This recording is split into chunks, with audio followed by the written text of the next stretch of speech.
let's learn about Canada's three branches of federal government. First of all, what is the federal government?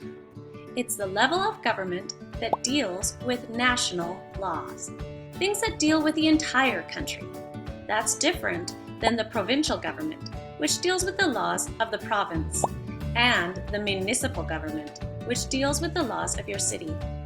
The federal government might deal with the laws of the whole country, but they meet together in Ottawa. Federal. Perhaps you feel fed up with federal because they are so far away from you. But actually, the federal government is made up of people from all over the country, coming together to make important laws about defense, trade with other countries, money, immigration, fishing in oceans, and criminal laws. The federal government is divided into three branches to have check and balances so that no one gets too powerful: legislative, executive, and judicial. The legislative create laws, decides what's legal, legislative. The executive enforces the laws, executes the law, executive. And the judicial, which judges what the meaning of the laws are, judge's law, judicial.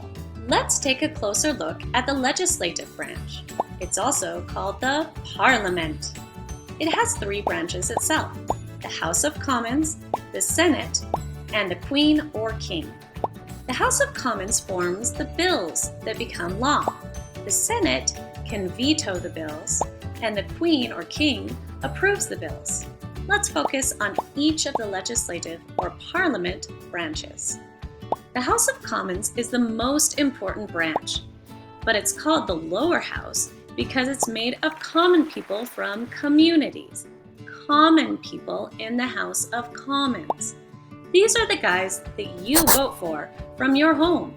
They represent you, which makes us a representative democracy.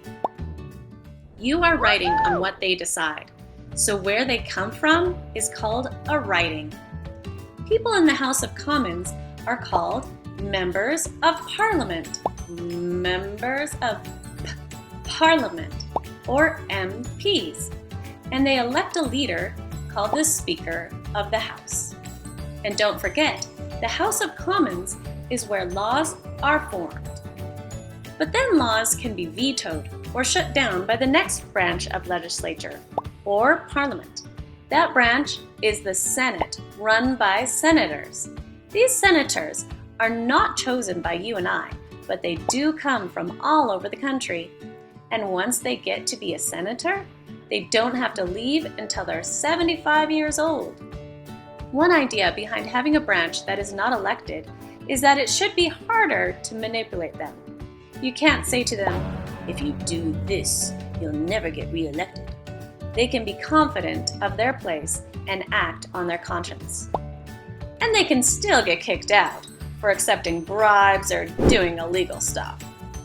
But since they don't actually represent the people, they don't have much power. Yet they are still called the upper house. Often they are of the upper class. That leaves one more branch of the Parliament, the King or Queen. Having royalty who has to obey our constitutional laws makes us a constitutional monarchy. But let's be honest, the Queen is in charge of 16 different countries. She lives really far away, and well, let's face it, she's old. So she has someone represent her called the Governor General. The Governor General's main job is to approve laws, or give her royal consent. This isn't too much power because she knows what has happened in other countries where royalty refused to obey laws. They lost their power of having a say in law. And so, the legislative or parliament branch is made up of the House of Commons, Senate, and Governor General, which together make laws. Let's move on to the executive branch, the part of the federal government that makes sure laws are obeyed. There are three main branches: the Prime Minister, his cabinet, and You guessed it, the king or queen. Of course, yet again, the king or queen is represented by the governor general. The prime minister is the most powerful person in all of Canada. He is the chosen leader of the political party that wins the most seats in the House of Commons. His cabinet ministers are MPs, members of parliament, that lead departments. It's kind of like an actual kitchen cabinet. There you have cups in charge of drinks, bowls in charge of liquid food, and plates in charge of solid food. In the Prime Minister's cabinet, you have a minister in charge of international trade, a minister in charge of immigration, and a minister in charge of money, and ministers in charge of every main thing the federal government is entrusted with. The Prime Minister chooses who's in his cabinet. The Prime Minister also chooses the senators. Well, actually, it's the Governor General who follows the Prime Minister's advice. But we all know the governor doesn't have too much say. In fact, it's the Prime Minister who pretty much tells the Queen who the Governor General should be. I know it sounds like the Prime Minister might have too much power, but his party can be voted out every 4 years during the federal elections.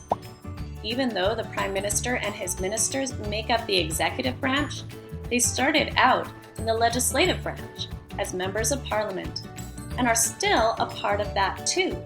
In fact, the House of Commons is considered to have 2 parts, the Prime Minister and his cabinet, and the rest of the MPs. As you can see, the legislative and executive branches are interconnected, but that's not all that true about the last branch of the federal government, the judicial branch. The judicial branch interprets the meanings of the laws and decides if the laws follow the Constitution. The Supreme Court is the highest court and is made up of 9 justices. The lead justice is called the Chief Justice. They come from across the country and are chosen by the Governor General. But yet again, it's actually the Prime Minister who really decides who gets in, and the justices have their job until they are 75 years old. There are also lower courts that are part of the judicial branch. They include the provincial courts and the military courts.